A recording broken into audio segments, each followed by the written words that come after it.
क्यों बना इंसान परिस्थितियों का गुलाम। हर इंसान परिस्थितियों का गुलाम होता है।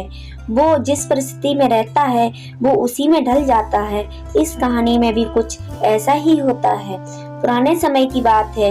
एक दिन राजा अपने मंत्री के साथ अपने राज्य का हालचाल देखने के लिए निकलते हैं। वो देखते हैं कि एक किसान पथरीली और ऊबड़ खाबड़ वाली जमीन पर गहरी नींद से सो रहा था।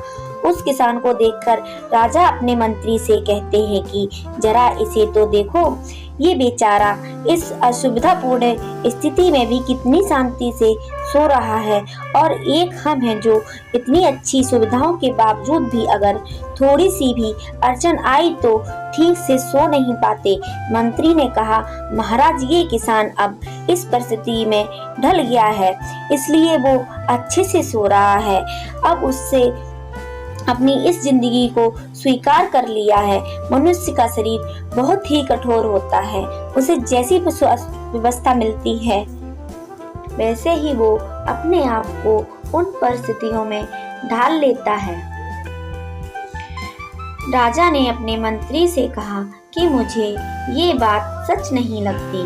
राजा ने कहा कि हमें इसकी परीक्षा लेनी चाहिए। उस किसान की परीक्षा लेने के लिए वो उसे अपने साथ राजमहल ले जाते हैं। यहाँ पर राजमहल में उसके लिए हर तरह की सुख सुविधा की व्यवस्था की जाती है।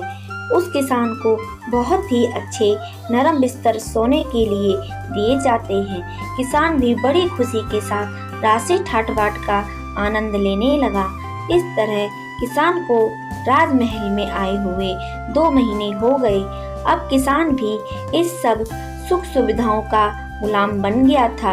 उसी बीच एक दिन मंत्री ने चुपके से किसान के बिस्तर में कुछ पत्ते और तिनके रख दिए। किसान को तो अब इन सब सुख सुविधाओं की आदत लग गई थी, इसलिए वो बिस्तर में ऐसे पत्ते और तिनके रखने की वजह से सारी रात करवटें बदलता रहा।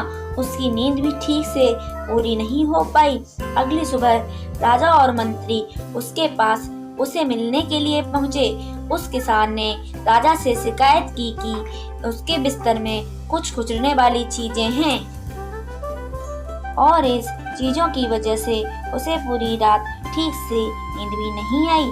किसान की बात सुनकर मंत्री ने तुरंत राजा से कहा कि देखा महाराज, ये वही किसान है जो कि पथरीली भूमि पर भी गहरी नींद में आराम से सो रहा था, किंतु ये अब 2 महीनों में तो राजमहल के लालसापूर्ण जीवन का आदी हो गया है। अब तो इसे पत्ते और तिनके भी चुभने लगे हैं। देखा महाराज, मेरी कही हुई बात सच निकली ना कि मनुष्य परिस्थितियों के अनुसार ढल जाता है और वो परिस्थितियों का गुलाम बन जाता है। महाराज ने अपने मंत्री से कहा कि हाँ, तुम मुझे उस दिन सच बताया था। इंसान वाकई परिस्थितियों का गुलाम होता है।